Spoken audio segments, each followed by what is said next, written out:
Neuvaine à Saint-Joseph, 8e jour. Prions. Au nom du Père et du Fils et du Saint-Esprit. Amen. Saint Joseph, Père nourricier si fidèle de l'enfant divin, époux virginal de la Mère de Dieu, protecteur puissant de la Sainte Église, nous venons vers vous pour nous recommander à votre protection spéciale.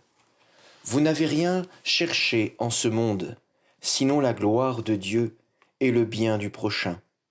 Tout donner au Sauveur, c'était votre joie de prier, de travailler, de vous sacrifier, de souffrir, de mourir pour lui.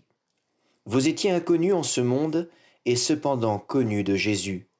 Ses regards reposaient avec complaisance sur votre vie simple et cachée en lui. Saint Joseph, vous avez déjà aidé tant d'hommes. Nous venons vers vous avec une grande confiance.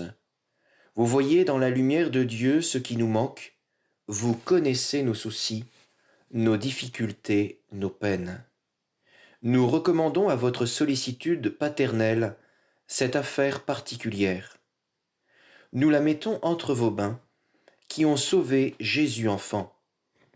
Mais avant tout implorez pour nous la grâce de ne jamais nous séparer de Jésus par le péché mortel, de le connaître et de l'aimer toujours plus, ainsi que sa mère sainte, de vivre toujours en présence de Dieu, de tout faire pour sa gloire et le bien des âmes, et d'arriver un jour à la vision bienheureuse de Dieu pour le louer éternellement avec vous. Ainsi soit-il. Suite de la lecture de l'exhortation apostolique Redemptoris Custos, gardien du Rédempteur, de sa sainteté Saint Jean-Paul II, sur la figure et la mission de Saint Joseph dans la vie du Christ et de l'Église.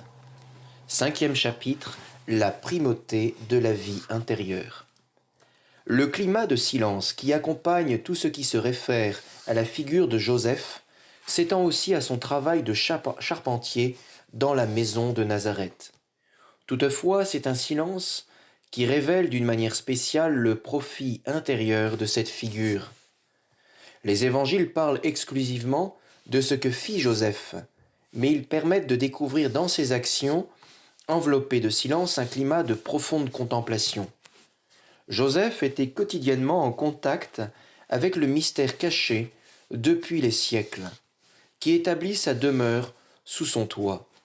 Cela explique par exemple pourquoi sainte Thérèse de Jésus, la grande réformatrice du Carmel contemplatif, se fit la promotrice du renouveau du culte rendu à Saint Joseph dans la chrétienté occidentale.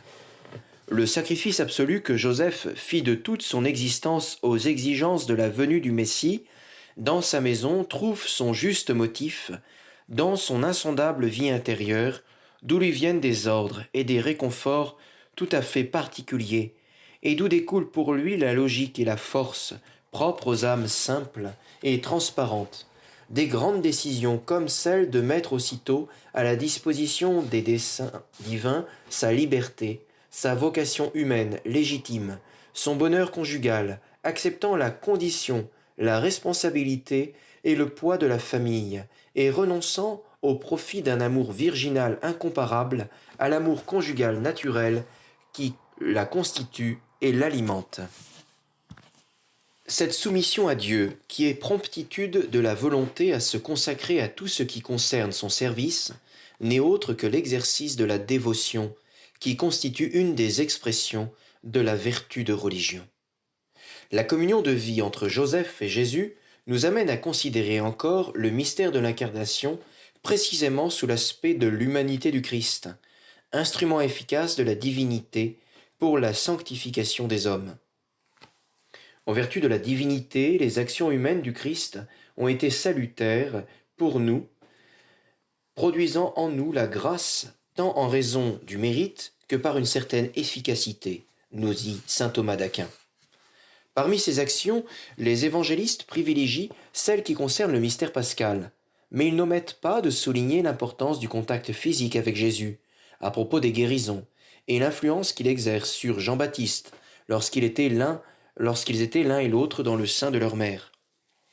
Le témoignage apostolique, on l'a vu, n'a pas omis de décrire la naissance de Jésus, la circoncision, la présentation au temple, la fuite en Égypte et la vie cachée à Nazareth, et cela en raison du mystère de grâce contenu dans de tels gestes, tous salvifiques, parce que participant de la même source d'amour, la divinité du Christ.